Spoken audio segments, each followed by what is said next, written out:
so bored. I've watched everything. There's nothing to do. I'm going insane. If only there was a show I could be watching right now. Short increment shows. Something to catch my attention. Really give me something to... Let's see what there is.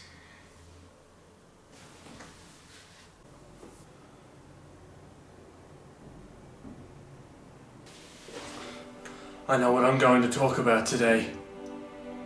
Something we haven't talked about on this show in a long time. Something that no one will see coming. I'm going to talk about the new Marvel TV show. Bet you didn't see that one coming, did you? Backstreet's back. Alright, and we're still rolling. That's fantastic. How you doing, everybody? Welcome back to another episode of the Real Talk Breakdown, where today we are going to be talking about... Oh, I've lost my breath. Well, today we are going to be talking about the new Marvel TV show, Marvel's What If. Let's jump right into it. Let's do it right now. Let's go. So for those who do not know, Marvel What If is a small show. It's a Marvel Studios production, completely animated.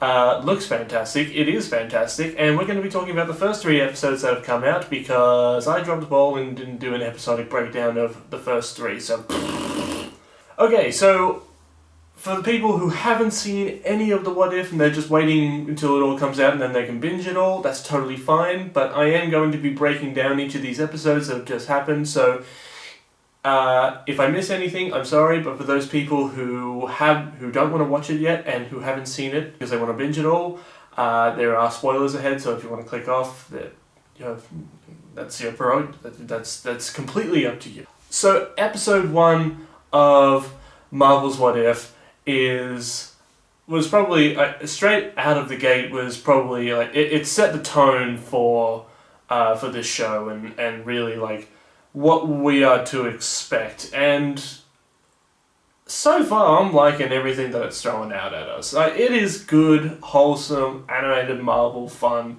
It's really cool. I'm really enjoying, like, for one, the animation style looks fantastic. I'm really enjoying it. I know it's very hit and miss for a lot of people, but I'm one of those people that don't really mind it. I actually quite enjoy this animation. I think it looks really nice. I'm really getting into the stories that they are putting, that they're giving to us, especially like these scenarios. They are really answering the questions of, what if this certain thing happened? Hey, I wonder if that's what the show is about. So in this episode, for those who don't know, again, spoilers, Peggy Carter is the one who takes the super soldier serum instead of Steve Rogers. And you think they would stop the story there, but they actually play on what does it mean to have a super soldier, but also have, especially during this time, during the era that it was supposed to be in, women weren't really in the war. Like, they weren't on the front lines. They were barely allowed to work it. Like, they were really like nurses and all that kind of stuff, or like assistants during this time. And then to have Peggy Carter be the first female super soldier, there was a bit of a dynamic there. Where even though she was the weapon that, they designed, the super soldier program to be, it was another hurdle for her to jump in this episode because, well, this was a time when women didn't really have that much rights. And on top of that, the super soldier program was a failure to begin with because they were supposed to get an army and they only got one. You still get the Howling Commandos, you still get all that kind of stuff, but it's just small changes here and there that are so interesting because you don't think about this sort of stuff, but it's the ripple effect, really, of like one small change changes everything, which is really cool to me. She has all these hurdles she has to jump. And then you also have like Steve's story as well, and Steve also has a big part to play in this. He kind of, like, the roles are kind of switched basically, where Steve is in Peggy's position and Peggy is in Steve's position. You got Howard Stark as well, who builds like the first Iron Man suit, basically, because they have the Tesseract, so they have the power to, you know, really build the indestructible machine, I can't remember what they call the machine he flies around in, but it's basically an Iron Man machine, so it's pretty awesome. Hydra doesn't have the Tesseract to build their weapons of mass destruction. They end up getting the Tesseract back, but using it to pull it in I think someone said that it was a Kraken, this giant monster from the other side of the universe, over to be Hydra's champion. As a act of heroism, Peggy Carter, she saves the day by sacrificing herself, by pushing it back and her along with it. So when I say that the roles have been switched, I mean like they have been switched. You still get Steve as like the heroic, scrawny guy from Brooklyn, you know, who's always trying to do his best, always trying to do what's right, and then you get Peggy, who is always trying to do what's right, but now is now is the super soldier that, you know, we've come to know as Captain America, but is now Captain Carter. And what's actually really nice about this is that even though that their stories change, they always end up together, which is really nice. Like, there's always a love, there's always connection there, there's always a love there for those two characters, and I thought that was really nice. So I'm glad that they kept that in there. So the next episode, episode 2, tells the story of T'Challa. So it's what if T'Challa was abducted by Yondu and the Ravengers, except for Peter Quill. And for the longest amount of time, I was kind of wondering how they were going to make that happen, because they're on two very different countries on the other side of the planet. So the fact that that even happened is kind of it was baffling to me. It was baffling to like a few people I knew. And so the way they kind of got around that was Yondu was commissioned by Ego to get his son, but Yondu outsourced the job to members of his crew. And so they went to Wakanda to pick up Peter Quill. So they followed an energy source that had no point to be on Earth, because they assumed that if an energy source that had no reason to be on Earth, they would assume that that was coming from the son of a Celestial. So yeah, they picked up T'Challa, and they picked him up as a kid, and you see a T'Challa who is hungry, and he wants to explore. He doesn't want to be a king. He wants to go out. He wants to see the world and see what's out there, and Yondu gives him that opportunity, and they're able to travel the universe and travel the cosmos and be just awesome. I do like that with T'Challa being Star-Lord, that is such a nice and such the best person ever, that the Ravagers have become like this Robin Hood style of bandits that steal from the rich and give to the poor, and everywhere they go, they just make a better place. So it's basically everywhere that Star-Lord goes, it's always better because he was there. On top of that, they even pulled off, and this is a very big spoilers, I do have to say, is that they even pulled off having Thanos in this, nice, good Thanos in this, which was it's a massive gamble to have that, because you've got this Titan that we have learned to all hate over the last 10 plus years, and then in one episode he's like the nicest person you've ever met, and he has a really good relationship with his adopted daughter Nebula. And then on top of that, they even give him a fight scene that feels warranted against the black, against Ebony Maw and the other and the other people from, I can't remember the name of that group, and it feels warranted. And the weirdest thing is that you're rooting for Thanos.